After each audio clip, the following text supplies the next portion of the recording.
Be confident, be bold, be authentic, but don't forget to take action. This is Ordinary to Badass, where our stories empower women to step into the spotlight of their own lives and pursue what they're truly passionate about. It's time to step into the arena and become more than just extraordinary. It's time to become a badass with your host, Marie Sonneman.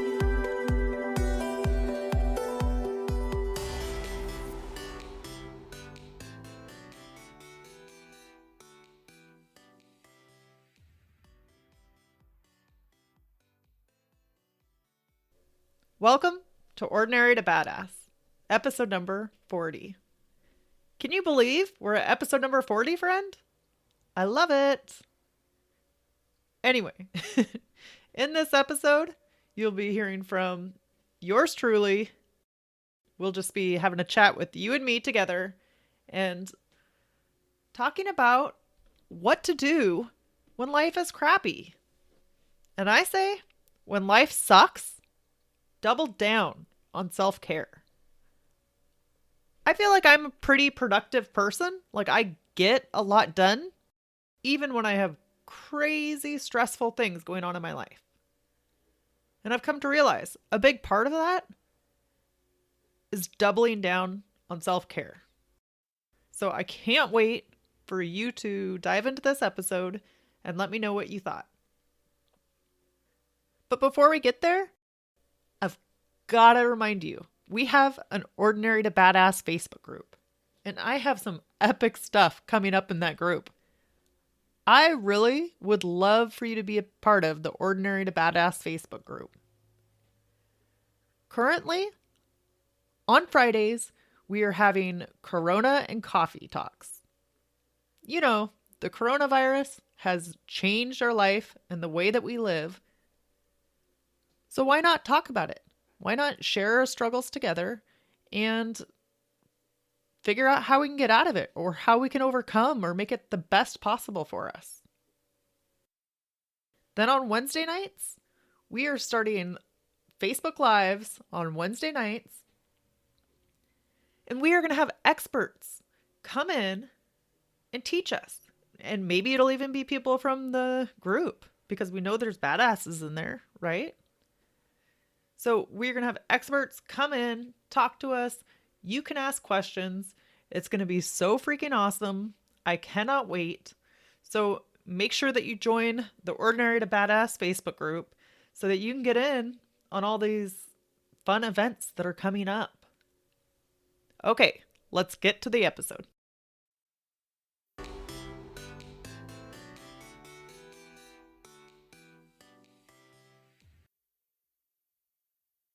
Welcome to Ordinary to Badass. Whether you're ordinary or badass, I'm glad you're here.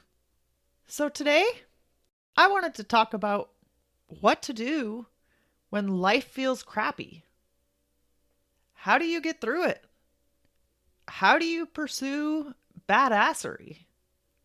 You know, for a long time, I would just stay in the funk. I would sit there and pity myself and feel like, this sucks, life sucks, and just have a pity party. And maybe that pity party went on for a month. And I realized, who is that really helping? Is that really doing me any favors sitting in the swamps, so to speak, for a long time? Or just sitting there dwelling on one thing? And what I've come to realize is that our dwelling on something will not change it. So you can be upset. You can be pissed off and angry and hurt and all of the things. But is it going to change the outcome? Chances are it's not. So what can you do to change it? I think that that's something that we need to start thinking about. And recently, I have come to the conclusion that when life is crappy, double down on self-care. It's so important. So, have you guys read Byron Katie's book, Loving What Is. Byron has a bunch of books out there, and a lot of it is about self-care and really walking yourself through life situations. So, a lot of times what Byron says is that true? And then you answer, is that actually true? The third question is, how do you know it's true? And who would you be without that thought? It's not telling you to get rid of the thought. It's just asking you, who would you be or how would you feel without that thought? A lot of times we tell ourselves our own story, and it may not be true, but we believe full-heartedly that it has to be true. Now, we don't really realize it, but throughout our lives, we're telling ourselves a story about what's going on, about what's been done to us, about how we've been wronged, or maybe what you're the victim of, and or how you think guys behave or women behave or certain people behave. And it's because maybe that's how you were treated once or treated a couple times. So then we tell ourselves the story that everybody's doing that same thing. And oftentimes they're not. Like, I don't know where this quote comes from, but we don't see people as they are. We see people as we are, or from our own experience. So we tell ourselves our own stories based on our own experience. So sometimes I think we need to reevaluate that. We need to look at the story that we are telling ourselves about our situation, right? Here's an example. When I was going through a divorce, I felt alone. And I'm sure I told myself that I was alone because I was the only one that knew what I was feeling and what I was really going through and how hard that it was for me. So I felt alone, and I probably told myself alone, but is that true? No. I had plenty of family and friends that had my back, that were right there by my side. Of course, I hadn't heard of Byron Katie or read her work or anything at that point, but the story that I was telling myself was that I was alone, which sometimes can push you to feel more alone, right? So when we're going through these hard times, definitely take a look at your thoughts. See if there's a way that you can just dig into them or find if it's actually reality or if it's just something that you're saying to yourself. So Byron Katie, Loving What Is, I would definitely recommend that you read that book. So now, earlier I said when life feels crappy, double down on self-care. Absolutely. It's so important. Why do we feel like when we're in crappy situations that we just have to sulk and be upset? Or if somebody is treating us bad, then we treat ourselves bad. Why do we give them that power over us? It's not right. Okay, I mean, we've all done it, right? So I'm not judging you because I've done it too, several times over. But then when I think about it after, I'm like, why would I give that person my power? Why would I let them have that control over me? So recently I've had several things in my life going on that have just been stressful. And two things happened at once, and I just was stressed and overwhelmed. So I took the weekend to bitch and moan and complain and whine and cry and be pissed off at the world, be upset. And then I decided after that weekend that I was not going to do it anymore. That I took that time to be pissed. And then after that, I got back on the right track. I was like, okay, now I'm taking control. Now I'm taking action. And actually, I had someone close to me die. Not recently, or not, that wasn't why I was pissed off at the world. But like a year and a half ago, I had someone close to me die. And my counselor told me to pick time to grieve every day, or pick time to grieve. Say you didn't need to grieve every day because some time had passed. Then pick 3 days a week, or just pick your time to grieve. So similarly, you could pick your time to be pissed off. You could say at 4 p.m. every day, I'm going to be pissed off. I'm going to just pout and just be a snot for a half an hour and just be a mess and whatever. So you can go about your day, be productive, do the things you do, but still feel your feelings. I think that's the important thing, is that we're not ignoring our feelings or stuffing them away in a jar. That's when it comes back to get you, right? Or like it adds a weight on your shoulders. When you don't address your emotions and how you're feeling, it's like a backpack with like 50 pounds in it, right? The weight just keeps adding. So there's something to be said about feeling your emotions, feeling what you're going through. So if you need to take 30 minutes a day and be pissed off, or just have a pity party, then do it. By all means, do it. But do not let this take you down. Do not let this allow you to don't let it make you miserable, right? Who wants to live a miserable life day in and day out just because somebody else did something to them? So I told you how I took the weekend for my little pity party and then back to business, right? But I told myself, okay, how can I make the best of this? And I thought, what are all the things that I love doing? What lights me up or excites me or calms me and relaxes me? So for me, that's nature, just being outdoors, or whether that's outdoors walking or reading a book outdoors on a nice day. And then it's also sitting by a campfire. Yes, that's part nature, but that's what I love.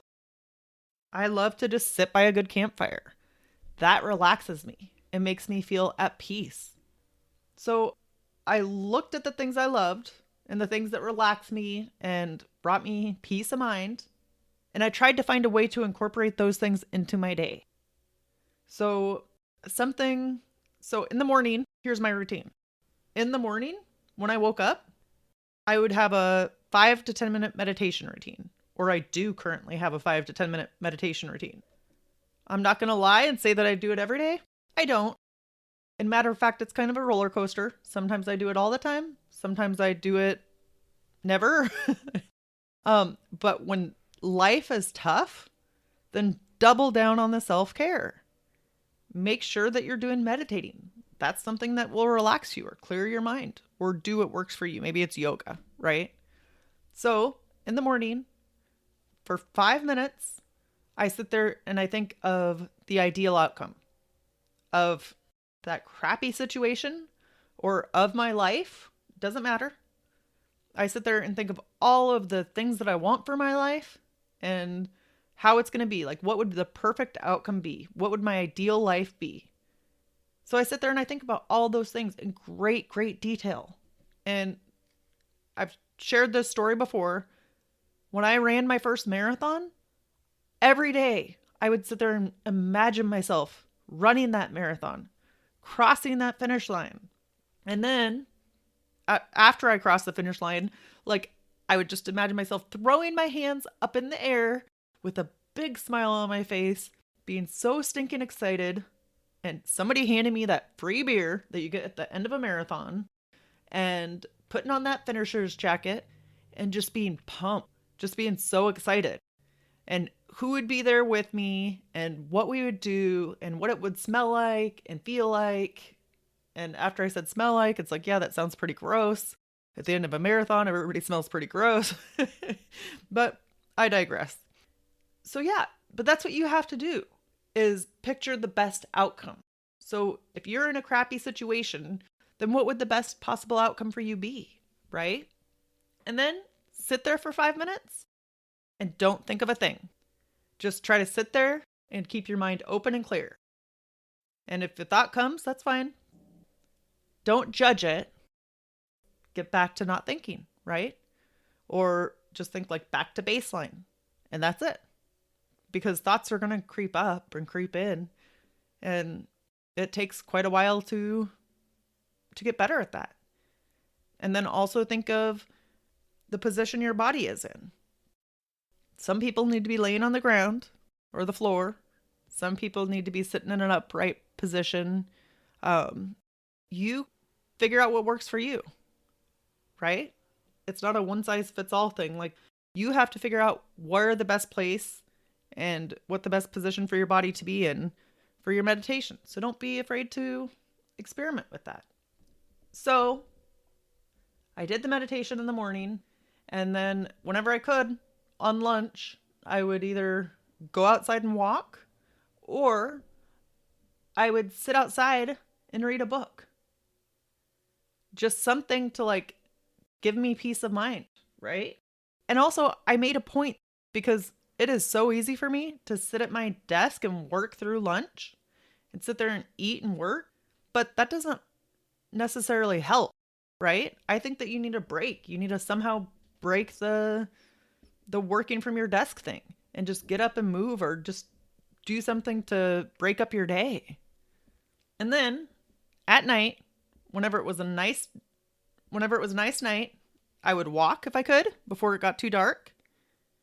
And walking, running, any form of exercise is the best. But like, for me, I love walking.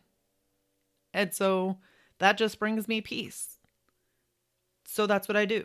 Whenever I could, I made a point like, okay, I'm going to walk. Even if it's only for 15 minutes and I'm going to walk around the block, then that's what I'm going to do. But more times than not, it would be like an hour, right? Sometimes if you just say, I'll just do 15 minutes every day, sometimes you automatically want to do more. And then when it got late on the nicer nights, any night that it was a nice night, then I told myself I was going to have like a fire in my fire pit. And that might only be for 15 minutes, for 5 minutes. It doesn't matter. The point is find ways to implement self-care so that you can be happy, so you can find joy in the midst of all the crappy things going on. Find something that lights you up. You can love yourself. Even if you don't feel like other people love you, or you don't feel like you're deserving of your love or your self-care, you have to make yourself a priority. And I think that just the benefits of squeezing in these little moments of the day, even if, say, it was just 5 minutes for each thing or 10 minutes for each thing, just these little moments kind of bring you back to you and realize you're gonna get through this. Life is gonna be okay. So maybe make a list. What are the things that make you happy? What are the things that light you up? What are the things that relax you? How can you find small ways to bring those into your day? I think that those are good to do at any time in your life. But I also think that when you're going through a hard time, you need to like be intentional about taking care of yourself. Be intentional about being your own cheerleader or your own self-care. And then that automatically will lift your mood up a little bit. So what are these things for you? What lights you up? What relaxes you or brings peace to you? So either hit pause on this now, or when you're done with this episode, come up with a list of those things. And then, more than that, what time can you implement those? I think the more that you make it a routine and you do it the same time every day, the better off it is, right? So my routine, 4 o'clock in the morning, I'm doing my meditation. And then at, say, 11:30, 12 o'clock in the day, then I'm choosing to do my sitting outside and reading or taking a short walk. And then when I get home, maybe 5 o'clock at night, then that is a time I'm trying to walk around the neighborhood, even if it's for a short amount of time. And as it gets dark out, maybe 8:30 at night, then I have a short fire pit or bonfire. And that's it.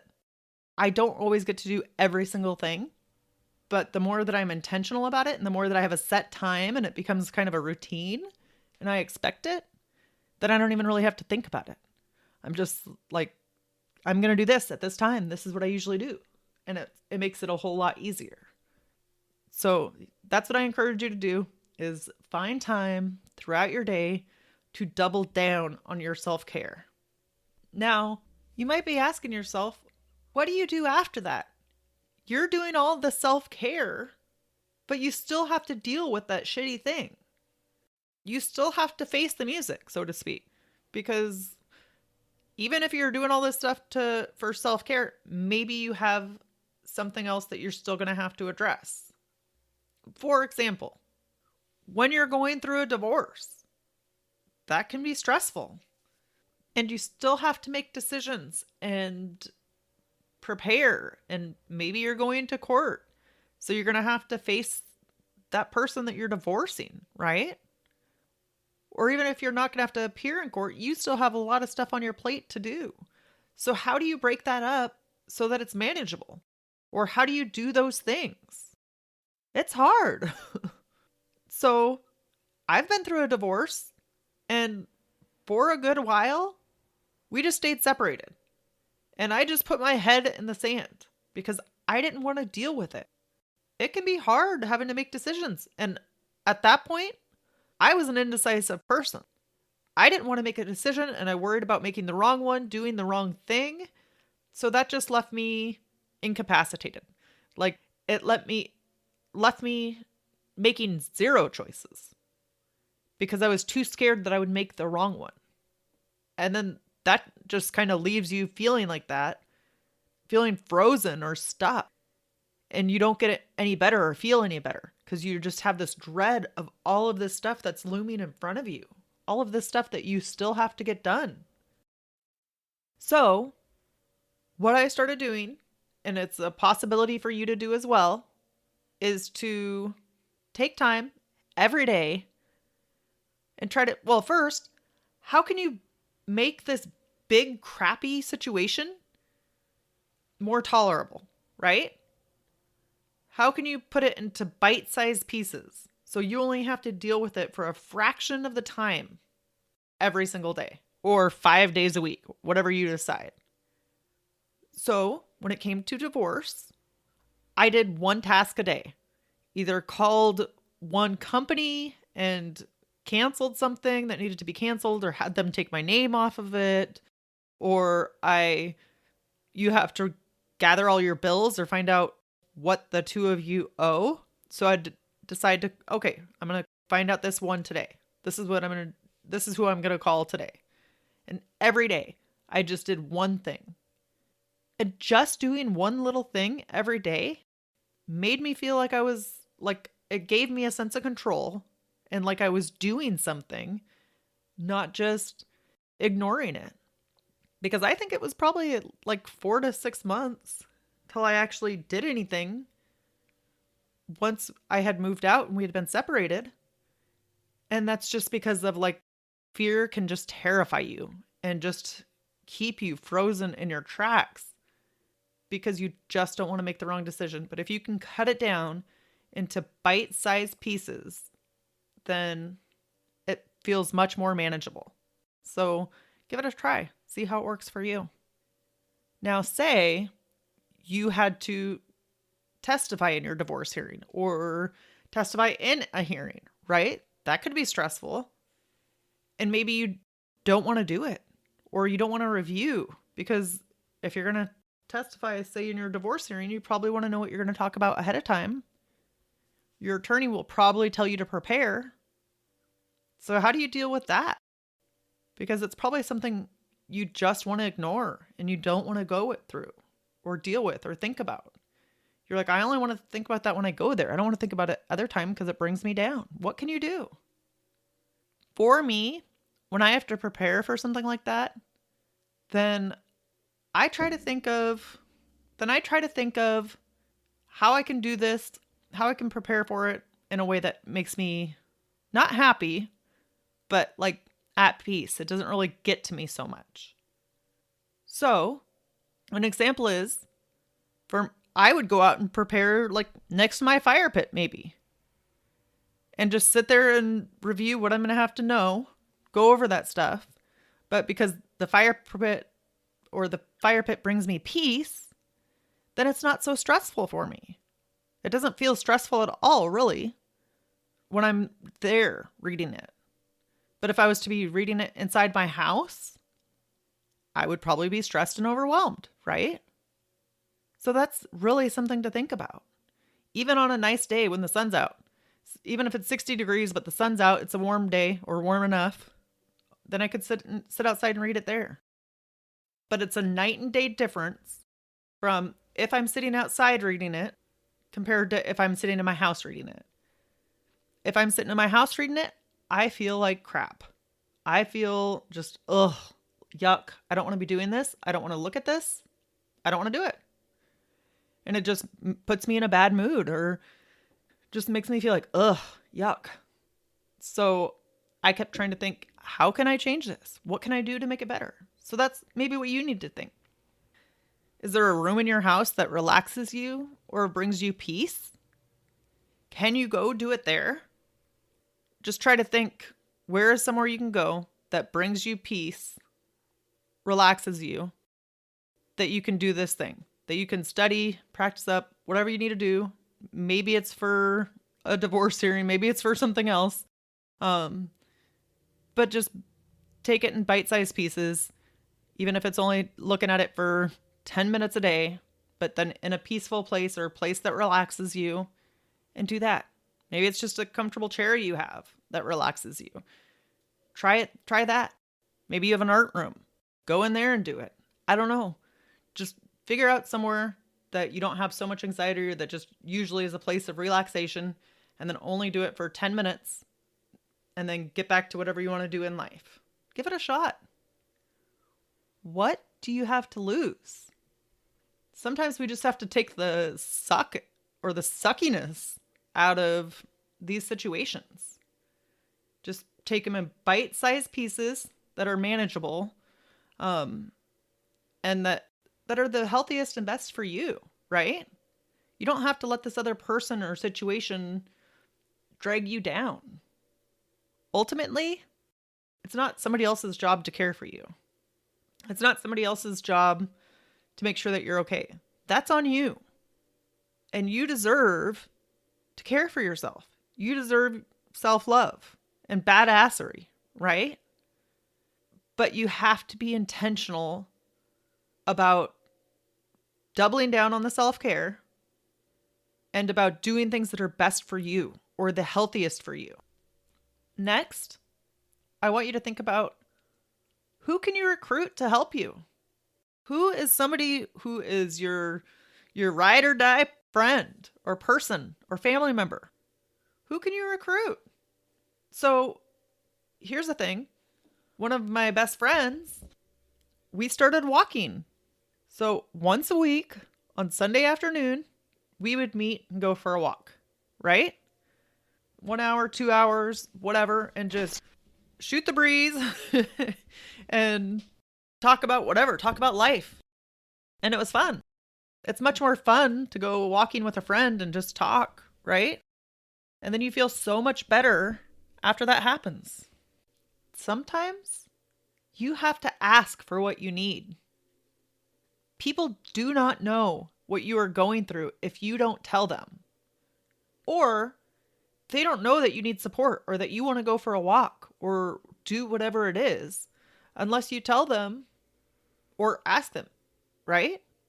We just expect other people to be mind readers. How are they supposed to know? How? They won't know unless you tell them. So don't underestimate the people that are around you. Don't underestimate that they won't show up for you, right? Give them the chance to show up for you. Or just start speaking up a bit. Just say, hey, you want to go for a walk? Or, Hey, I'm going through a tough time. You want to meet for a coffee? And maybe you have to go pick up a coffee with masks on, right? Or do something outdoors if possible. Or I don't even care if you have to just jump on a flippin' video call, right? If you're not comfortable with walking outside or something, then do what works for you. Because we're during coronavirus, I get it. But there are still things that you can do. Or they can come over and sit outside with you. You guys can social distance outside in your yard, maybe, or their yard. I don't know. But if you don't tell them or you don't ask them, they cannot help you. So that's really what I want you to think about. Who can you enlist to be on your side? Who can you enlist to go on a walk with you or to sit outside with you, right? And maybe it's just different people. Maybe you ask a different friend to meet up every week. I don't know. You have to figure out what works for you. Okay.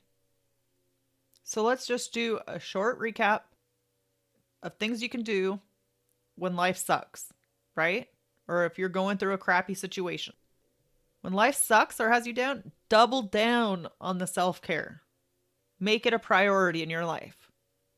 Try to do 2 things a day that can lift your spirits. Again, these can be for 5 minutes. I don't care. And if that just seems insane to you, do one, but really try to double down on the self-care. If you were doing nothing before, then doing one thing is better than nothing, right? But make it a priority. Do something that lights you up.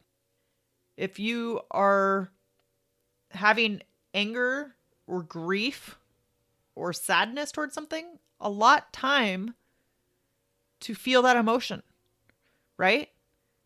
Pick a weekend to grieve and piss and moan about it, right? To just have a pity party for yourself. Or choose like 20 minutes a day.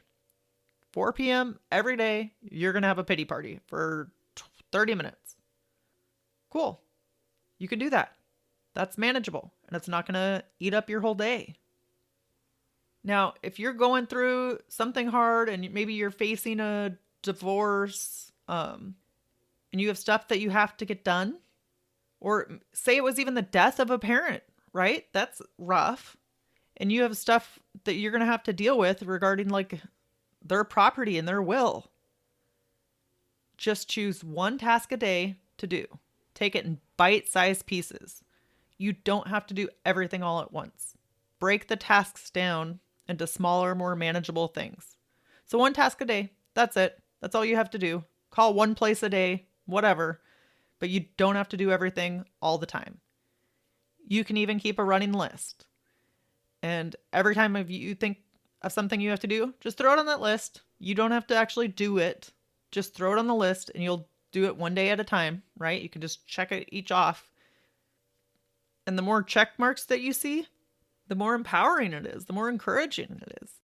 Feels like you're taking action, you're getting some control back, even for a very hard thing. Who else can you enlist to help you? That's the last thing. Is there a friend or a family member who you can ask to help you? Who you can ask to go on a walk with you or to meet you for a coffee or to bring you a coffee or you bring them a coffee? Who can you enlist to help you to feel better, right? Or just be a support system? That's it. Friend, if you are going through a hard time and it is hard to see the light or to be brave or to know how to do anything because you just feel so bogged down, I would love for you to double down on your self-care, for you to start doing some small thing for yourself. I really think that these things will help you to see some light, some happiness, or at least not feel so much grief or anxiety about whatever you're going through. You are so important here. You have to take care of you. So I wish you good luck and I hope that things get better. But remember, part of this is in your control.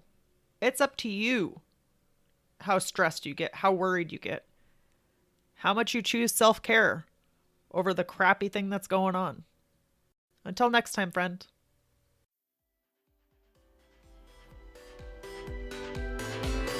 Now that you've listened to this episode of Ordinary to Badass, we want to hear from you. Go to our website, ordinarytobadass.com/podcast, and submit your own experience on how you took your life from ordinary to badass and get the chance to be on a future Spotlight episode of the show. That's ordinarytobadass.com/podcast. While you're waiting for the next episode of the show, wipe off the sweat, dust off the dirt, and get back in the arena.